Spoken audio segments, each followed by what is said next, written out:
एक बार फिर से आपका स्वागत है इंग्लिश सीखने के लिए। पिछले वीडियो में हम पढ़ रहे थे स्पीच के बारे में, कथन, और टॉपिक चल रहा था आरएस के अंदर जो चेंजेज होने वाले हैं उनके बारे में।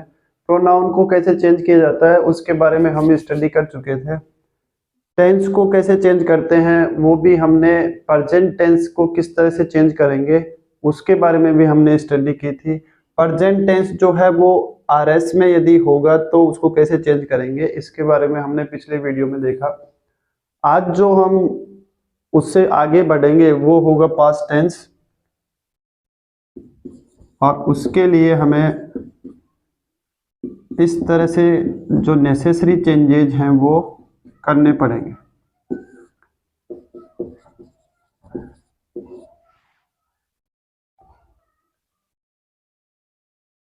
जहां तक पास्ट टेंस की बात करते हैं, पास्ट में पहला जो टेंस का पार्ट होता है वो होता है सिंपल पास्ट, और सिंपल पास्ट का जो आइडेंटिफिकेशन होता है वो वर्ब की सेकंड फॉर्म या तो हमें दिखेगी उस सेंटेंस में जो कि रिपोर्टेड स्पीच कहलाता है, या फिर इन्वर्टेड कोमा के अंदर उसको रखा जाता है, या फिर उसके अंदर हेल्पिंग वर्ब डिड होगी, उसके साथ साथ नोट होगा, और उस नोट के साथ साथ मेन वर्ब का फर्स्ट फॉर्म होगा।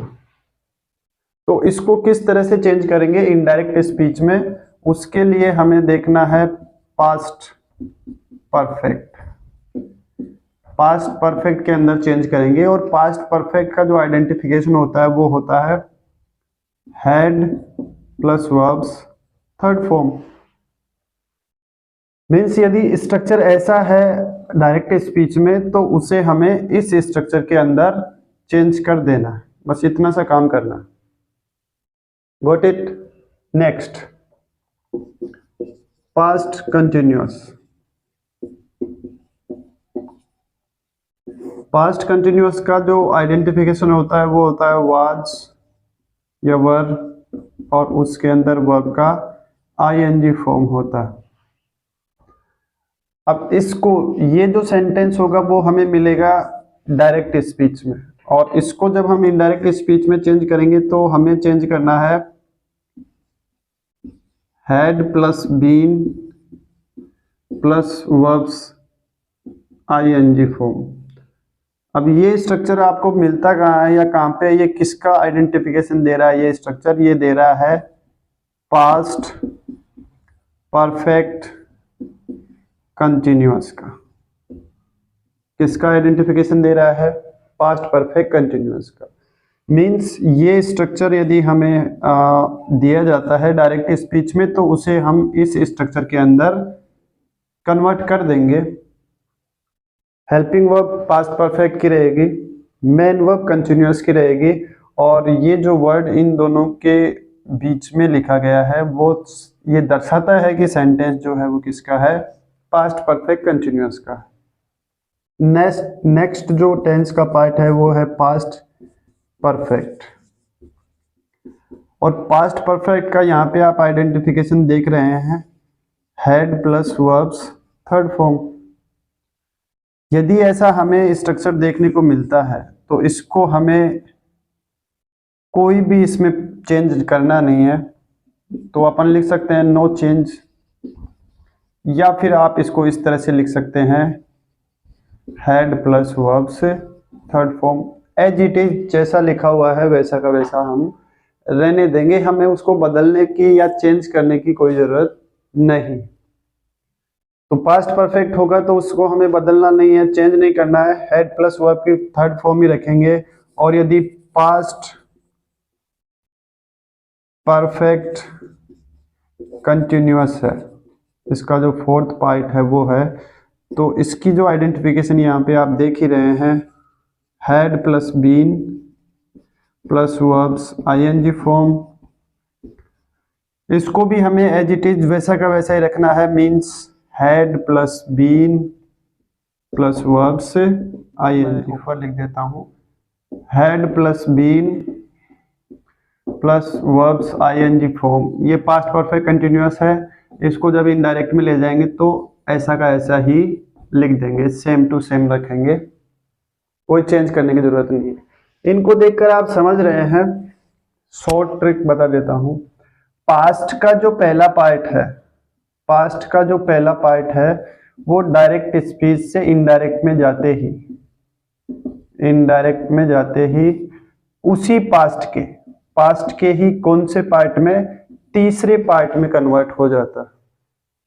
सिंपल पास्ट पहला पार्ट है, पास्ट परफेक्ट पास्ट का थर्ड पार्ट है, तो फर्स्ट पार्ट जो है वो थर्ड पार्ट में कन्वर्ट हो रहा है, सेकंड पार्ट जो है वो फोर्थ में कन्वर्ट हो रहा है। सेकंड जो पार्ट है ये पास्ट कंटिन्यूअस, ये इसका second part, past perfect continuous ये इसका फोर्थ पार्ट। तो सेकंड पार्ट जो है वो किस में चेंज हो रहा है, फोर्थ पार्ट में चेंज हो रहा है, past continuous past perfect continuous में चेंज हो रहा है। इसका जो थर्ड पार्ट है वो या तो हम सेम लिख सकते हैं या फिर लिख सकते हैं कि थर्ड ही रहता है, कोई चेंज नहीं करना है। फोर्थ पार्ट यदि दिया हुआ हो तो वो भी कैसा रहता है, फोर्थ ही रहता है, उसमें भी हमें कोई चेंज करने की जरूरत है नहीं। तो ये जो पूरा टेंस का प्रोसेस है वो डायरेक्ट से इनडायरेक्ट में चेंज जब कौन से टेंस को करना हो, पास्ट को करना हो। तो ये फर्स्ट पार्ट थर्ड में, सेकंड फोर्थ में, थर्ड थर्ड ही रहेगा, फोर्थ फोर्थ ही रहेगा, सेम रहेंगे दोनों थर्ड और फोर्थ। फर्स्ट थर्ड में चेंज हो जाएगा, सेकंड जो है वो फोर्थ में चेंज हो जाएगा। तो आपने इससे पहले वाले वीडियो में प्रेजेंट के बारे में देखा, इसमें आप देख रहे हैं पास्ट के बारे में। अब जो एक पार्ट बचा है जिसको अपन फ्यूचर कहते हैं, भविष्य काल कहते हैं, उसके अंदर जो नेसेसरी चेंजेस हैं, यदि हमें जरूरत पड़ी चेंज करने की तो किस प्रकार से करेंगे देखते हैं। तब तक आप शेयर करते रहिए, लाइक कर दीजिए, सब्सक्राइब नहीं किया है तो सब्सक्राइब कर लीजिए। इतना काम आप करिए, तब तक हम चलिए उससे आगे बढ़ते हैं। फ्यूचर में जब हम देखते हैं तो वहां पे हमें ये दो हेल्पिंग वर्ब देखने को मिलती हैं, शैल और विल। मॉडल भी है ना। तो इन दोनों को जब ये हमें दिए हुए हों तो उनको यदि हमें चेंज करना हो तो हम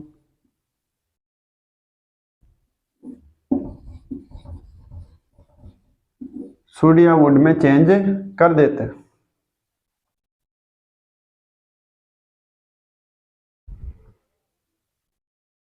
सेल को शुड में, विल को वुड में। लेकिन इनको चेंज करते समय हमें एक छोटी सी बात का ध्यान रखना है, वो अभी मैं बताता हूं आपको आगे। यदि हमें कैन और मे मॉडल्स दे रखे हों तो फिर कैन को अपन कुड में और मे को माइट में चेंज कर देते हैं। ओके। और यदि हमें मस्ट मॉडल दे रखा हो तो इसको आप सेम भी रख सकते हैं, मस्ट भी रख सकते हैं, या फिर इसको हैड टू में चेंज कर सकते हैं।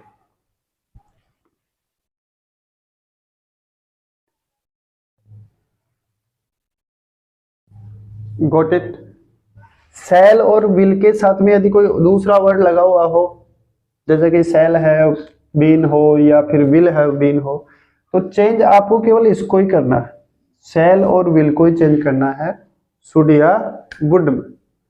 अब जो ध्यान रखने लायक बात है या जो जिस चीज का हम खास ख्याल रखेंगे वो होगा कि मान लीजिए आपको डायरेक्ट स्पीच के अंदर सेल दिया हुआ है, ठीक है। सेल आप जानते हैं आई और वी के साथ में यूज होता है जहां तक टेंस की बात है। यदि सब्जेक्ट आई और वी होंगे तो फिर अपन उसके साथ में सेल का यूज करते हैं। अब आपने इससे पहले जो प्रोनाउन का चेंज पढ़ा है उस प्रोनाउन के चेंज के थ्रू यदि ये आई और वी चेंज होने के बाद में, क्योंकि आप ये जानते हैं ये फर्स्ट पर्सन के प्रोनाउन है, दोनों ही पर्सनल प्रोनाउन है आई और वी। अब इनकी जगह यदि हम अदर पर्सन के प्रोनाउंस रिप्लेस कर देते हैं तो फिर ये सेल जो है वो शुड में कन्वर्ट नहीं होके वुड में कन्वर्ट होगा। जैसे मान लीजिए आई और वी की जगह आपने रिप्लेस कर दिया इनडायरेक्ट स्पीच में यू। अब यू के साथ में तो सेल नहीं आ सकता है जहां तक टेंस के रूल्स की बात है। उसके बाद में अब ये रू के साथ में यू जो है इसके साथ में प्रॉपर कौन है, प्रॉपर विल है, और विल को हम किस में बदलते हैं, वुड में। तो फिर उस शैल का इनडायरेक्टली हम ये कह देंगे शैल जो है वो शुड में नहीं बदल के किस में बदलता है, वुड में, जब सब्जेक्ट हमने प्रोनाउन रिप्लेस कर दिया है तो। समझ गए? यदि वो जो सब्जेक्ट है वो वही है जिसके साथ में शैल का यूज किया जाता है तो शैल शुड में कन्वर्ट होगा। यदि अलग पर्सन अदर पर्सन में कन्वर्ट हो गया है, जैसे फर्स्ट पर्सन की जगह सेकंड में चला गया है या थर्ड पर्सन के सब्जेक्ट्स में कन्वर्ट हो गया है, तो आप शैल को वुड में चेंज करेंगे। अब इसको उल्टे तरीके से समझें कि यदि आपके पास में ऐसा कोई प्रोनाउन था जैसे ही, और अब इसके साथ में प्रॉपर जो हेल्पिंग वर्ब यूज होने वाली है in terms of tenses will होगी। अब इस ही जो है इसको तो वही, क्योंकि ये थर्ड पर्सन का प्रोनाउन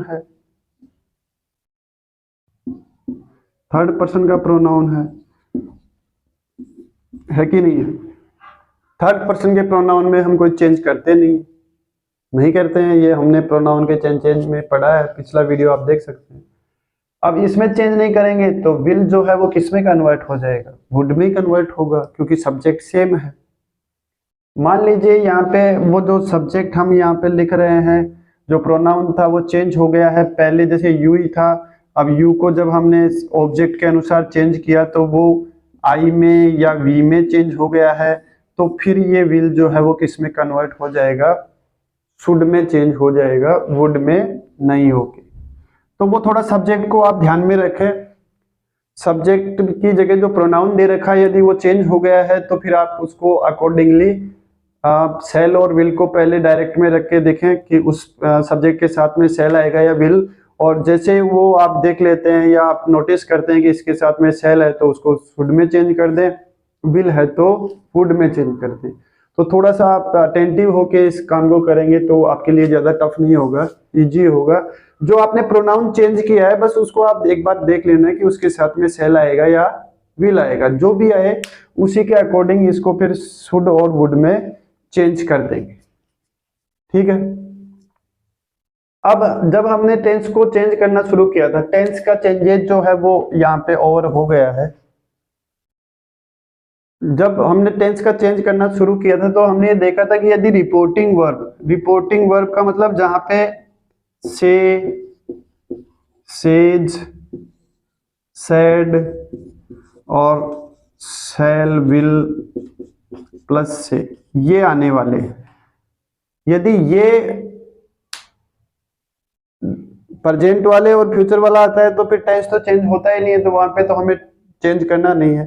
टेंस का चेंज केवल तब होता है जब हमें रिपोर्टिंग वर्ब क्या दी हुई हो, सेड दी हुई हो। लेकिन कुछ एक्सेप्शंस हैं, कुछ अपवाद हैं, कोई या कुछ ऐसे सेंटेंसेज हैं जो यदि रिपोर्टेड स्पीच में होते हैं, इन्वर्टेड कोमा में होते हैं, तो उसके अंदर सेड होने के बावजूद भी किसी प्रकार का टेंस में कोई चेंज किया नहीं जाता है। तो वो कौन से सेंटेंस हैं या किस प्रकार का सेंटेंस होने पर हम उनको चेंज नहीं करेंगे, लेट्स सी। चलिए एक्सेप्शंस देख लेते हैं। एक्सेप्शन का मतलब होता है अपवाद, मतलब जो हमने रूल पढ़ा है सेड वाला कि सेड होने पर टेंस को चेंज करते हैं, तो सेड के होने के बावजूद भी किस प्रकार के सेंटेंसेज में हम टेंस चेंज नहीं करेंगे। तो उनमें सबसे पहला है यूनिवर्सल ट्रूथ, जिसको अपन सार्वभौमिक सत्य कहते हैं। थोड़ा सा पेन जो है वो काम नहीं कर रहा है।